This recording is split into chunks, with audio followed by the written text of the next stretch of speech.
ඉන්දීය සිනමාව එළිය කළ සූර්යයා. අයිබෝන් ද ආර්ට් ෆ්‍රේම් රසිකයන් සියලු දෙනාටම අද අපි කතා කරන්නේ දකුණු ඉන්දිය සිනමාව විතරක් නෙවෙයි මුළු ಭಾರತයම එකම විදියට ගෞරව කරන අති දක්ෂ නළුවෙකුගේ සහ අසමසම මානුෂීය ගුණාංග වලින් පිරි සරල මිනිසෙකුගේ ජීවන පුරාවෘත්තයයි. ඔහු නමින් සූර්යා. රංගනයට අකමැතිව Taman කවුදයි හෙළි නොකර ඇඟලුම් කම්හලක සේවය කළ තරුණයා අද ඉන්දියාවේ විශිෂ්ටතම නළුවෙකු ලෙස ඔස්කාර් ඇකඩමිය පවා නියෝජනය කරන තැනට ඒ ආශ්චර්යමත් ගමන ගැන අද අපි ඉතාමත් විස්තරාත්මකව විමසා බලමු.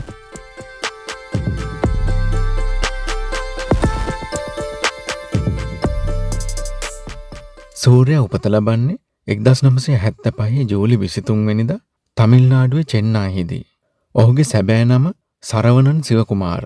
ඔහුගේ පියා ප්‍රවීණ දමිළ නළු සිවකුමාරුවත් සරවණන්ට කිසිදාක නළුවෙක් වීමේ සිහිනයක් තිබුණේ නැහැ. ඔහු ඉතා ලැජ්ජාශීලී වැඩි කතාවක් නැති දරුවෙක්. ලෝයෝලා විද්‍යාලයෙන් වාණිජ්‍ය උපාධිය ලබාගත් ඔහු Taman කවුදයි හෙළි නොකර ඇඟලුම් කම්මලක රැකියාවකට ගියා. මාස 8ක් පුරා ඔහු සේවය කළේ සාමාන්‍ය සේවකයෙකු විදිහටයි. ඒ කාලේ ඔහුගේ මාසික වැටුප වුණේ රුපියල් 1200ක් පමණයි. ඔහු සිය සැබෑ අනන්‍යතාවයේ සංගවාගෙන සිටියේ තමන්ගේම මහන්සියෙන් දියුණු වීමට තිබුණු දැඩි උවමනාව නිසායි. ඔහු පසුව ප්‍රකාශ කළේ තමන්ගේ පියා සිනමා තරුවක් වුවත් තමන්ට තමන්ගේම අනන්‍යතාවයක් අවශ්‍ය වූ බවයි.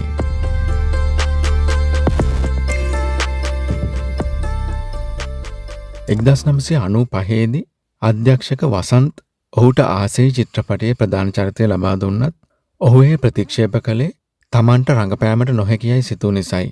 නමුත් 1997 මණිරත්නම්ගේ නිෂ්පාදනයක් වුණු නෙරුක්කු නෙර්හරහා ඔහු අහම්බෙන් සිනමාවට පිවිසෙනවා. සූර්යා කියන නම ඔහුට තැබුවේ මණිරත්නම් විසින්මයි.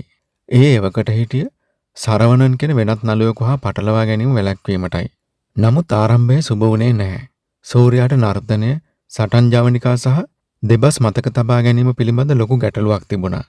ප්‍රේක්ෂකයන් සහ විචාරකයන් ඔහුව ලී කෑල්ලක් වැනි නළුවෙක් කියලා දැඩි ලෙස විවේචනය කළා.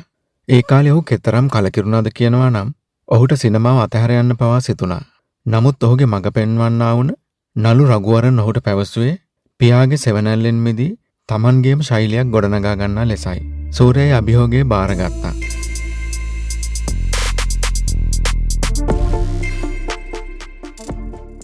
දෙදස් එකේදී අධ්‍යක්ෂ බාලාගේ නන්දා චිත්‍රපටය සූර්යාගේ ජීවිතය සම්පූර්ණයෙන්ම වෙනස් කළා. බාලා යනු නළුවන්ගෙන් උපරිමය ලබා ගන්න දැඩි අධ්‍යක්ෂකවරයෙක්. ඔහුගේ මඟ පෙන්වීම යටතේ සූර්යා ප්‍රථම වතාවට Taman තුල සිටින නළුවා මතු කරගත්තා.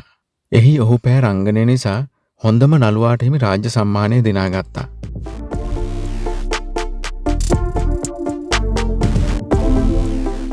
ඉන්පසු 2003 තිරගත වුණු කාක කාක ඔහුව වාණිජ්‍ය සිනමාවේ රජකු බවට පත් කළා. තරුණියන්ගේ සිහින කුමාරයා බවට ඔහු පත් වුණේ එහි ඔහු පෑ ආකර්ශනීය නිර්භීත පොලිස් නිලධාරියාගේ චරිතය නිසායි. මෙම චිත්‍රපටය දමිළ සිනමාවේ පොලිස් නිලධාරීන්ගේ චරිත නිරූපණය කරන ආකාරය පවා අලුත් කළා.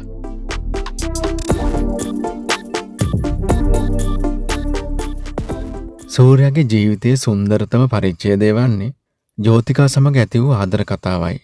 ඔවුන් දෙදෙනා මුලින්ම මුණ ගැහෙන්නේ 1999 පූවෙල්ලම් කෙට්ටුපාර රූගත කිරීම අතරතුරයි.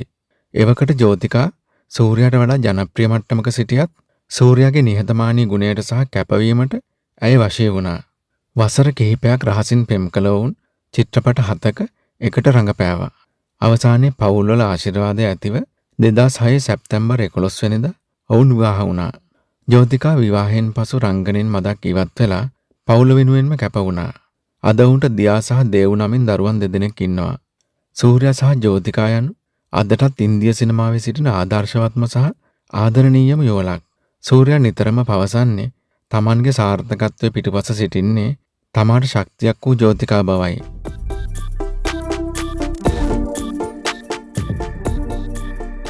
සූර්යා කියන්නේ චරිතයක් වෙනුවෙන් ශරීරය සහ මනස ඕනෑම මට්ටමකට කැප කරන නළුවෙක්. ගජිනි චිත්‍රපටයේ මතකය අහිමි වූ සංජේ රාමසාමි ලෙස ඔහු පෑ රංගනය මුළු ඉන්දියාවම මවිත කළා. එමෙන්ම වාරනම් ආයිරම් වෙනුවෙන් ඔහු කළ කැපවීම අදටත් තරුණ නළුවන්ට ආදර්ශයක්. එහිදී ඔහු වයස 16ක සිට 65 දක්වා පරාසයක චරිත නිරූපණය කළා. තරුණ වියේ චරිතය සඳහා සික්ස් පැක් ශරීරයක් ගොඩනගා ගත්තේ කිසිදු ඖෂධයක් භාවිත නොකර දැඩි ව්‍යායාම සහ ආහාර පාලනය මගිනුයි. මෙම චිත්‍රපටය තුළ පියෙකු සහ පුතෙකු අතර ඇති බැඳීම ඔහු කොතරම් තාත්විකව නිරූපණය කළාදයත් එය සිනමා ඉතිහාසයේ සංවේදීම චිත්‍රපටයක් බවට පත් වුණා.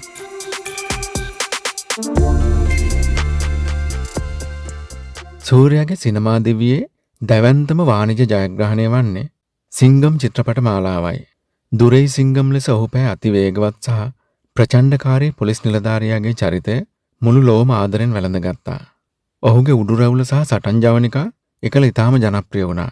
ඉන්දිය ක්‍රිකට් නායක MS ධෝනි පවා සූර්යාගේ රංගනය අගය කළේ මේ චිත්‍රපටයෙන් පසුවයි. මේ හරහා සූර්යා තමිල්නාඩුවේ නොබ්බට ගොස් ආන්ද්‍රා, කේරළය සහ කර්ණාටක ප්‍රාන්තවල පවා දැවැන්ත රසික පදනමක් ගොඩනගා ගත්තා. ඔහු දමිළ සිනමාවේ සිටින වැඩිම ලාභයක් ගෙන දෙන තරු ලැයිස්තුවේ පෙරමුණටම ආවා.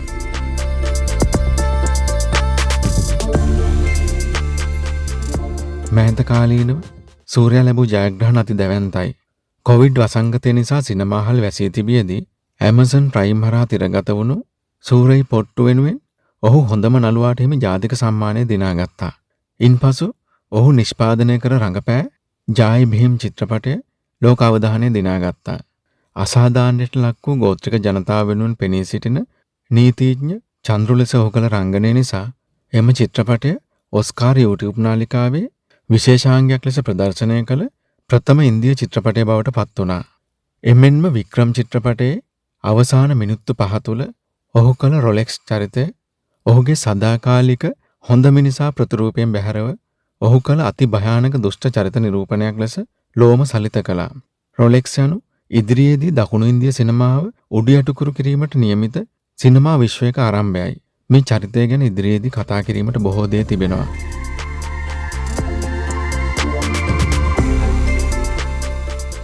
සූර්යා කියන රිදී තිරේ පමණක් නෙවෙයි, සැබෑ ජීවිතෙත් වීරයෙක්. ඔහු 2006 දී සිය පියාගේ අඩිපාර යමින් අගරම් පදනම ආරම්භ කළා. මේ හරහා අධ්‍යාපනය අහිමි වූ දුප්පත් සහ අනාථ දරුවන් දහස් ගණනකට නොමිලේ උසස් අධ්‍යාපන අවස්ථා ඔහු ලබා දෙනවා. මෑතකදී ඔහු කංගුවා සහ රෙට්‍රෝ වැනි දැවැන්ත ව්‍යාපෘති වලින් ලැබෙන ලාභයෙන් විශාල මුදලක් මේ සඳහා වෙන් කර තිබෙනවා.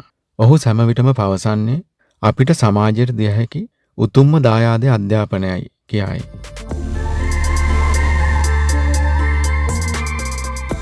සූර්යාගේ මේ මෙහෙවර නිසා අද තමිල්නාඩුවේ ගම්මානවල දරුවන් දහස් ගණනක් වෛද්‍යවරුන් සහ ඉංජිනේරුවන් බවට පත් වී සිටිනවා.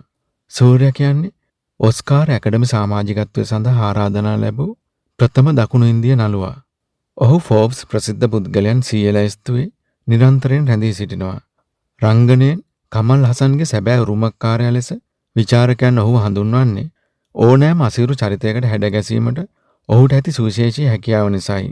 සූර්යා දැන් කංගුවා වැනි ඓතිහාසික දැවැන්ත චිත්‍රපට හරහා ලෝක සිනමාව ජය ගැනීමට සැරසෙනවා.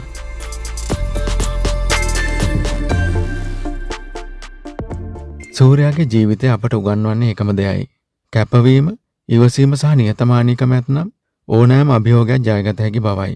ඇඟලුම් කම්හලක රුපියල් 1200කට සේවය කළ සරවණන් අද සූර්යා ලෙස මුළු ලෝකයක් ආලෝකමත් කරන්නේ ඔහුගේ නොසැලෙන උත්සාහය නිසායි.